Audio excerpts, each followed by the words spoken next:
ನಮಸ್ತೆ ಮಿತ್ರರೇ. ಒಂದು ಸಣ್ಣ ಟಿಪ್ಸ್ ಏನು ಹೇಳಿದರೆ, ಯಾರಿಗೆ ತುಂಬ ಕೊಲೆಸ್ಟ್ರಾಲ್ ಹೈ ಇರ್ತದೆ ಅಂಥವರು ಈ ಬೆಟ್ಟದ ನೆಲ್ಲಿಕಾಯಿಯ ಜ್ಯೂಸನ್ನು ಬೆಳಗಿನ ಹೊತ್ತಲ್ಲಿ ಕುಡಿದ್ರೆ ಬಹಳ ಉತ್ತಮ. ಅದೇ ಥೈರಾಯ್ಡ್ ಯಾರಿಗೆ ತುಂಬ ಸ್ವಲ್ಪ ಹೆಚ್ಚಾಗಿರ್ತದೆ ಅಂಥವರು ಈ ಜೀರಿಗೆಯ ಕಷಾಯವನ್ನು, ಖಾಲಿ ಜೀರಿಗೆಯನ್ನು ಹುರಿದು ಅದರ ನೀರನ್ನು ಬೆಳಗಿನ ಹೊತ್ತಲ್ಲಿ ಕುಡಿದ್ರೆ ದೇಹಕ್ಕೆ ಬಹಳ ಉತ್ತಮ. ಹಾಗಿರುವಾಗ ಇವತ್ತು ನಾನು ನನ್ನ ಅಡಿಗೆ ಮನೆಯಲ್ಲಿ ಒಂದು ಸ್ಪೆಷಲ್ ಟೈಪ್ ಆಫ್ ಮಸಾಲ ಅವಲಕ್ಕಿ ಮಾಡಿದ್ದೇನೆ. ಮೊನ್ನೆಯ ಎಪಿಸೋಡ್ನಲ್ಲಿ ನಾನು ಖಾರ ಅವಲಕ್ಕಿ ಮಾಡಿ, ನಮ್ಮ ಉಡುಪಿ ಶೈಲಿಯದು ಇದು ಸ್ವಲ್ಪ ತೆಲುಗು ಸ್ಟೈಲಿನದು, ಅಂದರೆ ನನ್ನ ಫ್ರೆಂಡ್ ಒಬ್ಬರು ನನಗೆ ಹೇಳಿಕೊಟ್ಟಂಥದ್ದು. ಹಾಗಿರುವಾಗ ಈ ಒಂದು ಮಸಾಲ ಅವಲಕ್ಕಿಯನ್ನು ಹೇಗೆ ಮಾಡುವುದು ಅಂತ ನೋಡುವ ಮೊದಲು, ಯಾರೆಲ್ಲ ನನ್ನ ಚಾನಲನ್ನು ನೋಡ್ತಿದ್ದೀರಿ, ಯಾರೆಲ್ಲ ಇನ್ನೂ ಸಬ್ಸ್ಕ್ರೈಬ್ ಮಾಡಿಲ್ಲ, ದಯವಿಟ್ಟು ಸಬ್ಸ್ಕ್ರೈಬ್ ಮಾಡಿ ಸಪೋರ್ಟ್ ಮಾಡಿ ಅಂತ ಹೇಳುತ್ತಾ ಬನ್ನಿ ಈ ಒಂದು ರುಚಿಕರವಾದ ಕ್ವಿಕ್ಕಾಗಿ ಮಾಡುವಂತಹ ಮಸಾಲ ಅವಲಕ್ಕಿಯನ್ನು ಹೇಗೆ ಮಾಡುವುದು ಎಂದು ನೋಡೋಣ. ಮಿತ್ರರೇ, ಇವತ್ತು ಒಂದು ಮಸಾಲ ಅವಲಕ್ಕಿ ಮಾಡೋಣ. ನಿನ್ನೆ ಮೊನ್ನೆ ನಾನು ನಿಮಗೆ ಖಾರ ಅವಲಕ್ಕಿ ಮಾಡಿ ತೋರಿಸ್ತೇನೆ. ಇದು ಸಹ ಬಹಳ ರುಚಿಕರವಾಗಿ ಬರುವಂತಹದ್ದು. ಇದಕ್ಕೆ ಎಲ್ಲ ಮಸಾಲೆಗಳನ್ನು ಹಾಕಿ, ಎಲ್ಲ ವೆಜಿಟೇಬಲ್ಗಳನ್ನು ಹಾಕಿ ಮಾಡಿದಂತಹ ಮಸಾಲ ಅವಲಕ್ಕಿ. ನೋಡಿ, ಇಂಥ ದಪ್ಪ ಅವಲಕ್ಕಿ ಇದ್ರೆ ಬಹಳ ಉತ್ತಮ. ಸಪೋಸ್ ನಿಮ್ಮ ಹತ್ರ ದಪ್ಪ ಅವಲಕ್ಕಿ ಇರದಿದ್ರೆ ನೀವು ಇಂತಹ ತೆಳು ಅವಲಕ್ಕಿ ಕೆಲಸ ಮಾಡಬಹುದು. ಆದರೆ ತೆಳು ಅವಲಕ್ಕಿಯಲ್ಲಿ ಮಾಡುವಾಗ ಇದನ್ನು ತುಂಬಾ ನೆನೆಸಿಡ್ಲಿಕ್ಕಿಲ್ಲ. ನೋಡಿ, ನಾನು ಈ ಒಂದು ದಪ್ಪ ಅವಲಕ್ಕಿಯನ್ನು ಅರ್ಧ ಗಂಟೆಗಳ ಕಾಲ ಸ್ವಲ್ಪ ನೆನೆಸಿಟ್ಟುಕೊಂಡಿದ್ದೇನೆ. ನೋಡಿ, ಹೀಗೆ ಆಗ್ತದೆ ಇದು. ಇದನ್ನು ಮತ್ತೆ ಹಿಂಡಿ ತೆಗಿಲಿಕ್ಕೆ ಉಂಟು, ಇದನ್ನು ನೀರು ತೆಗಿಲಿಕ್ಕೆ ಉಂಟು. ಸಪೋಸ್ ನಿಮ್ಮ ಹತ್ರ ಇಂಥ ದಪ್ಪ ಅವಲಕ್ಕಿ ಇರದಿದ್ರೆ ಈ ಅವಲಕ್ಕಿಯನ್ನು ನಾನು ಹೇಳ್ತೇನೆ ಯಾವಾಗ ನೀವು ಇದನ್ನು ತೊಳಿಬೇಕು ಮತ್ತು ಯಾವಾಗ ಹಾಕಬೇಕಂತ. ಈ ಅವಲಕ್ಕಿ ಕೆಲಸ ಮಾಡಿದ್ರೆ ಬಹಳ ಚೆನ್ನಾಗಿ ಬರ್ತದೆ, ಏನು ತೊಂದರೆ ಇಲ್ಲ. ಇದನ್ನು ನೆನೆಸಿಡುವ ಅಗತ್ಯ ಇಲ್ಲ. ಈಗ ಬೇಕಾದ ಸಾಮಗ್ರಿಗಳು ನೋಡಿ, ಒಂದು ಬೌಲ್ನಷ್ಟು ತೆಂಗಿನ ತುರಿ ಬೇಕು. ಇದಕ್ಕೆ ಎಷ್ಟು ಬೇಕಂತಿಲ್ಲ, ನಿಮಗೆ ತುಂಬ ಹೆಚ್ಚು ಬೇಕಿದೆ ಸಹ ಹಾಕೊಳ್ಬಹುದು. ಒಂದು ಕ್ಯಾರೆಟ್ ಅನ್ನು ನಾನು ಚಾಪ್ ಮಾಡಿಟ್ಟುಕೊಂಡಿದ್ದೇನೆ. ಒಂದು ನೀರುಳ್ಳಿ ಚಾಪ್ ಮಾಡಿದ್ದೇನೆ. 2 ಗ್ರೀನ್ ಚಿಲ್ಲಿಸ್ ಚಾಪ್ ಮಾಡಿದ್ದೇನೆ. ಸ್ವಲ್ಪ ಕೊತ್ತಂಬರಿ ಸೊಪ್ಪು ಚಾಪ್ ಮಾಡಿಟ್ಟುಕೊಂಡಿದ್ದೆ. ಅರ್ಧ ಲಿಂಬೆ ಹಣ್ಣು ಬೇಕು. ಸ್ವಲ್ಪ ಕರಿಬೇವಿನ ಸೊಪ್ಪು. ನಿಮ್ಮ ಹತ್ರ ಮತ್ತೆ ವೆಜಿಟೇಬಲ್ಸ್ ಯಾವುದುಂಟು ಅದನ್ನು ನೀವು ಯೂಸ್ ಮಾಡ್ಬೋದು. ಈ ಬಟಾಣಿ, ಇದು ಹಸಿ ಬಟಾಣಿಯನ್ನು ನಾನು ಯೂಸ್ ಮಾಡ್ತಿದ್ದೇನೆ. ಬೇಯಿಸಿದ ಬಟಾಣಿ ಸಹ ನೀವು ಯೂಸ್ ಮಾಡ್ಬೋದು. ಅಥವಾ ನಿಮ್ಮ ಹತ್ರ ಸ್ಪ್ರಿಂಗ್ ಆನಿಯನ್ ಇದ್ರೆ ಸ್ಪ್ರಿಂಗ್ ಆನಿಯನ್ಸ್ ಯೂಸ್ ಮಾಡ್ಬೋದು. ನೋಡಿ, ಈ ಬಟಾಟೆಯನ್ನು ಸಣ್ಣದಾಗಿ ಹೆಚ್ಚಿಟ್ಟು ನೀರಿನಲ್ಲಿ ಹಾಕಿ ಈಗ ತೆಗೆದಿಟ್ಟುಕೊಂಡಿದ್ದೇನೆ ನಾನು.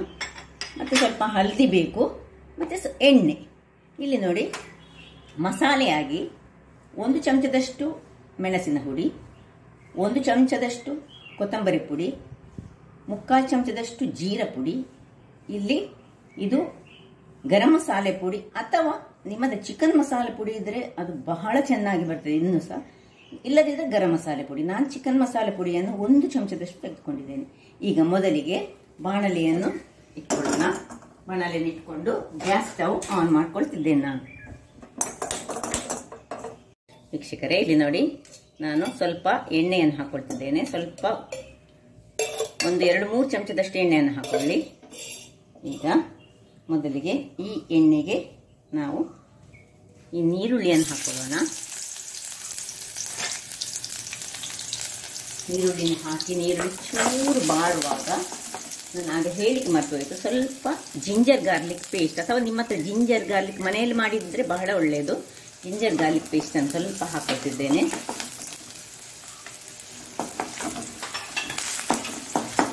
ಅದರೊಟ್ಟಿಗೆ ಸ್ವಲ್ಪ ಕಟ್ ಮಾಡಿದಂತಹ ಕಾಯಿ ಮೆಣಸು. ನಿಮಗೆ ಇಲ್ಲಿ ಮೆಣಸು ಎಷ್ಟು ಹೆಚ್ಚು ಬೇಕಿದ್ರೆ ಹೆಚ್ಚು ಹಾಕ್ಬೋದು, ಕಡಿಮೆ, ಯಾಕೆಂದರೆ ನಾವು ಮೆಣಸಿನ ಹುಡಿ ಸಹ ಹಾಕ್ಕೊಳ್ತಿದ್ದೇವೆ. ಅದರಿಂದಾಗಿ ಆದಷ್ಟು ಹೆಚ್ಚು ಖಾರ ಬ್ಯಾಂಡಕ್ಕೆ ಹೋಗಬೇಡಿ. ನೋಡಿ, ಹೀಗೆ ಒಂಚೂರು ಇದು ಕಲರ್ ಚೇಂಜ್ ಆಗುವಾಗ ನಾವು ಕರಿಬೇವಿನ ಸೊಪ್ಪನ್ನು ಹಾಕೊಳ್ಳೋಣ.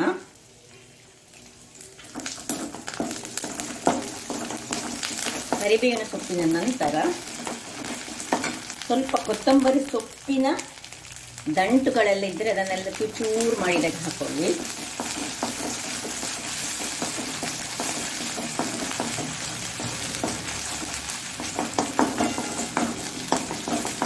ಇನ್ನು ಎಲ್ಲ ಮಸಾಲೆಗಳನ್ನು ನೋಡಿ,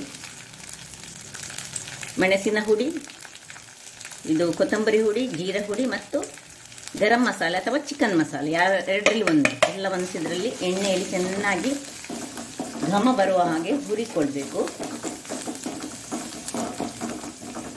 ಸ್ವಲ್ಪ ಹಳದಿ ಪುಡಿ ಸಹ ಈಗಲೇ ಹಾಕ್ಕೊಳ್ತಿದ್ದೇನೆ ನಾನು.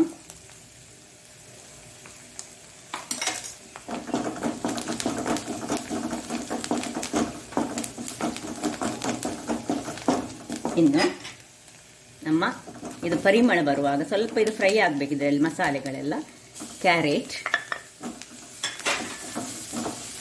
ನೀವು ಯಾವುದೇ ಒಂದು ವೆಜಿಟೇಬಲ್ಸ್ ಅನ್ನು ಯೂಸ್ ಮಾಡ್ಬೋದು. ಗ್ರೀನ್ ಪೀಸ್, ಬಟಾಟೆ, ಬಹಳ ರುಚಿಕರವಾಗಿ ಬರುವಂತಹ ಇದು ನನ್ನದೊಂದು ತೆಲುಗು ಫ್ರೆಂಡ್ ಒಬ್ಬರಿದ್ದಾರೆ. ಅವರು ನನಗೆ ಇದನ್ನು ಅವರ ಮನೆಯಲ್ಲಿ ಹೋದಾಗ ಇತ್ತೀಚೆಗೆ ಮೊನ್ನೆ ಮಾಡಿಕೊಟ್ಟಿದ್ರು. ಬಹಳ ಟೇಸ್ಟ್ ಆಗಿ ಬಂದ, ಅಂದರೆ ನಾನು ಹೋದ ಮೇಲೆ ಅವರು ಪಟ್ಪಟ್ಟಾಗಿ ಮಾಡಿದಂಥದ್ದು. ಅದು ನನಗೆ ಸುಲಭ ಬೇಗನೆ ಆಗುವಂತಹದ್ದು. ಈ ಹೊತ್ತಿನಲ್ಲಿ ಸ್ವಲ್ಪ ಉಪ್ಪನ್ನು ಹಾಕೊಳ್ಳೋಣ ವೀಕ್ಷಕರೇ. ಈ ಒಂದು ಇದಕ್ಕೆ ಬೇಕಿದ್ದಷ್ಟು, ಯಾವುದಕ್ಕೆ ಈ ವೆಜಿಟೇಬಲ್ಸ್ಗಳಿಗೆ ಬೇಕಿದ್ದಷ್ಟು ಉಪ್ಪು. ಮತ್ತೆ ಉಪ್ಪು ಹಾಕ್ಲಿಕ್ಕಿಲ್ಲ, ಹೀಗೆ ಹಾಕೊಂಡು ಸ್ವಲ್ಪವೇ ಸ್ವಲ್ಪ ನೀರನ್ನು ಹಾಕಿಕೊಂಡು ಇದರಲ್ಲಿ ಸ್ವಲ್ಪ ಬೇಯಬೇಕು. ಇದಕ್ಕೆ ಒಂದು ಮುಚ್ಚಳವನ್ನು ಮುಚ್ಚಿ ಒಂದು 2 ನಿಮಿಷಗಳ ಕಾಲ ಬೇಯಿಸೋಣ ವೀಕ್ಷಕರೇ. ಇಲ್ಲಿ ನೋಡಿ, ಇದು ಒಳ್ಳೆ ಬೆಂದಿದ್ದೀಗ. ಎಲ್ಲ ಬೆಂದ ಮೇಲೆ ಸ್ವಲ್ಪ ನೀರಿರಲಿ, ತೊಂದರೆ ಇಲ್ಲ, ಅಷ್ಟು ನೀರಿದ್ದರೆ ತೊಂದರೆ ಇಲ್ಲ. ಈಗ ನಾವು ಈ ಒಂದು ಮುಳುಗಿಸಿಟ್ಟಂತಹ ಅವಲಕ್ಕಿ, ದಪ್ಪ ಅವಲಕ್ಕಿಯನ್ನು ಹೀಗೆ ಮುದ್ದೆ ಮಾಡಿ ನಾವು ಹೀಗೆ ಹಾಕ್ಕೊಳ್ಬೇಕು. ಇದಕ್ಕೆ ನೋಡಿ, ಚೆನ್ನಾಗಿ ನೀರು ತೆಗೆದು ಇದನ್ನು ನಾನು 3 ಸತಿ ತೊಳೆದಿಟ್ಟುಕೊಂಡಿದ್ದೇನೆ ಈ ಅವಲಕ್ಕಿಯನ್ನು. ಹೀಗೆ ಎಲ್ಲವನ್ನು ಹಾಕ್ಕೊಂಡು ತೆಗೆದುಕೊಳ್ಳೋಣ. ಸಪೋಸ್ ನೀವು ತೆಳು ಅವಲಕ್ಕಿ, ಈ ಅವಲಕ್ಕಿಯನ್ನು ಯೂಸ್ ಮಾಡೋದಾದ್ರೆ ಏನು ಮಾಡ್ಬೇಕು ಹೇಳಿದರೆ, ಕೂಡಲೇ ಸೀದಾ ಏನು ಇದನ್ನು ಇದು ಮಾಡಿದ್ರೆ ಇದರ ಒಳಗೆ ಹಾಕ್ಕೊಳ್ಬೇಕು. ಅಥವಾ ಒಂದು ನೀರಿನಲ್ಲಿ 1 ಸತಿ ತೆಳೆದು ಕೂಡಲೇ ಇದಕ್ಕೆ ಹಾಕ್ಕೊಳ್ಬೇಕು. ಅದು ಮುಳುಗಿಸಿ ಇಟ್ಟುಕೊಳ್ಳಿಕ್ಕೆ ಇಲ್ಲ. ಉಪ್ಪೆಲ್ಲ ನಾವು ಆಗಲೇ ಹಾಕ್ಕೊಂಡಿದ್ದೇವೆ. ಈಗ ಈ ಹೊತ್ತಿನಲ್ಲಿ ಈ ತೆಂಗಿನ ತುರಿ ಸಹ ಇದಕ್ಕೆ ಮಿಕ್ಸ್ ಮಾಡ್ಕೊಳ್ತಾ ಇದ್ದೇನೆ ನಾನು. ಬಹಳ ರುಚಿಕರವಾಗಿ ಫಟಾಫಟ್, ನೀವೇನಾದರೂ ಎಲ್ಲಿಯಾದರೂ ಹೋಗಿ ಬಂದಿದ್ದರೆ ಅಥವಾ ನಿಮಗೆ ರಾತ್ರಿ ಏನಾದರೂ ನೆನೆ ಹಾಕಲಿಕ್ಕೆ ಮರ್ತು ಹೋಗಿದ್ರೆ ಅಥವಾ ಅರ್ಜೆಂಟಲ್ಲಿದ್ದರೆ, ಯಾರಾದರೂ ಗೆಸ್ಟ್ ಬಂದರೆ, ಇಂಥದ್ದೆಲ್ಲ ಬಹಳ ಚೆನ್ನಾಗಿ ಖಾರವಾಗಿ ಬರ್ತದೆ. ಇನ್ನೂ ಸಹ ಮೆಣಸಿನ ಪುಡಿ ಮತ್ತು ಈ ಚಿಕನ್ ಮಸಾಲೆ ಇದಕ್ಕೆ ಹಾಕಿದರೆ ಬಹಳ ಚೆನ್ನಾಗಿ ಬರ್ತದೆ. ಹೀಗೆ ಒಳ್ಳೆ ತಿರುಗಿಸ್ಕೊಳ್ಳೋಣ. ತೆಂಗಿನ ತುರಿ ಸಹ ಹಾಕೊಂಡಿದ್ದೇನೆ. ತೆಂಗಿನ ತುರಿ ಹಾಕಿದಷ್ಟು ಚೆನ್ನಾಗಿ ಬರ್ತದೆ. ಇದು ಸ್ವಲ್ಪ ಇದು ಡ್ರೈ ಮಾಡಿಕೊಳ್ಬೇಕು. ಇದನ್ನು ಒಂದು 2 ನಿಮಿಷಗಳ ಕಾಲ ಹೀಗೆ ಓಪನಲ್ಲಿ ಇಡುವ. ಮತ್ತೆ ಕೊನೆಗೆ ಇದಕ್ಕೊಂದು ಸ್ವಲ್ಪ ಲಿಂಬೆ ಹುಳಿಯನ್ನು ನಾವು ಹಿಂಡಲಿಕ್ಕೆ ಉಂಟು. ಸ್ವಲ್ಪ ಡ್ರೈ ಆಗಬೇಕಿದು. ಡ್ರೈ ಆದರೆ ಸಾಕು ನಮಗೆ. ಇನ್ನು ಈ ಲಿಂಬೆ ಹುಳಿಯ ರಸವನ್ನು ಇದಕ್ಕೆ ಹಿಂಡಿಕೊಳ್ಳೋಣ. ಒಂದು ಅರ್ಧ ಲಿಂಬೆ ಸಾಕು ಇಷ್ಟಕ್ಕೆ. ನಾನು 100 ಗ್ರಾಮ್ಸ್ನಷ್ಟು ಅವಲಕ್ಕಿಯನ್ನು ತೆಗೆದುಕೊಂಡಿದ್ದೇನೆ. ನೀವು ಬೇಕಿದೆ ಅಂದರೆ ಒಂದು ಬೌಲ್ನಲ್ಲಿ ಒಂದು ಫುಲ್ಲಿನಷ್ಟು ಇಲ್ಲಿ ಸಣ್ಣ ಉರಿಯಲ್ಲಿ ಲಿಂಬೆ ಹುಳಿ ಹಿಂಡಿ ಸ್ವಲ್ಪ ಇದನ್ನು ಹೀಗೆ ತಿರುಗಿಸಿಕೊಂಡು ಬಹಳ ಟೇಸ್ಟಿಯಾಗಿ ಬರ್ತದೆ. ನೀವು ಒಮ್ಮೆ ಟ್ರೈ ಮಾಡಿ. ಯಾರಿಗಾದ್ರೂ ಸ್ವಲ್ಪ ಇದರೊಟ್ಟಿಗೆ ಸಿಹಿ ಅಂಶ ಸಹ ಬೇಕಂತ ಇದ್ದರೆ ನೀವು ಚೂರು ಬೆಲ್ಲವ ಸಕ್ಕರೆಯನ್ನು ಹಾಕ್ಕೊಳ್ಬೋದು, ಅಗತ್ಯ ಇಲ್ಲ. ಯಾರಾದರೂ ಕೆಲವರಿಗೆಲ್ಲ ಸ್ವಲ್ಪ ಸಿಹಿ ಇಲ್ಲದೆ ಆಗೋದಿಲ್ಲ ಅದರೊಟ್ಟಿಗೆ, ಅಂದರೆ ಅದನ್ನು ಈ ಹುಳಿ ಉಪ್ಪು ಖಾರವನ್ನು ಬ್ಯಾಲೆನ್ಸ್ ಮಾಡಲಿಕ್ಕೆ ಕೆಲವರಿಗೆ ಸ್ವಲ್ಪ ಸಿಹಿ ಬೇಕಾಗ್ತದೆ, ಅಗತ್ಯ ಇಲ್ಲ. ಹೀಗೆ ಆಯಿತು ನೋಡಿ. ಇಷ್ಟಾದ ಮೇಲೆ ಆಫ್ ಮಾಡಿಕೊಂಡು ಈ ಕೊತ್ತಂಬರಿ ಸೊಪ್ಪನ್ನು ಮೇಲೆಗೆ ಉದುರಿಸಿಕೊಳ್ಳೋಣ. ನೋಡಿ, ರುಚಿಕರವಾದ ನಮ್ಮ ಮಸಾಲಾ ಅವಲಕ್ಕಿ ರೆಡಿ ಆಯಿತು. ಬಹಳ ಟೇಸ್ಟಿಯಾಗಿ ಬರ್ತದೆ ವೀಕ್ಷಕರೇ. ಈಗ ಸರ್ವ್ ಮಾಡೋಣ.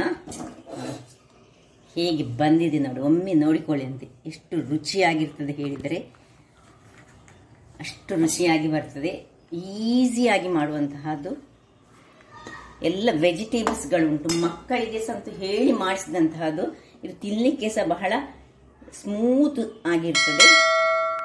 ಒಂದು ನಮ್ಮನೆ ಪುಲಾವಿನ ಒಂದು ಇನ್ನೊಂದು ಇದಂತ ಹೇಳ್ಬೋದು. ಇದಕ್ಕೆ ಬೀನ್ಸ್ ಸಹ ಹಾಕೊಂಡ್ರೆ ಬಹಳ ಒಳ್ಳೆ ಆಗ್ತದೆ. ಬೀನ್ಸ್ ಸಹ ಹಾಕೊಳ್ಬೋದು ನೀವು.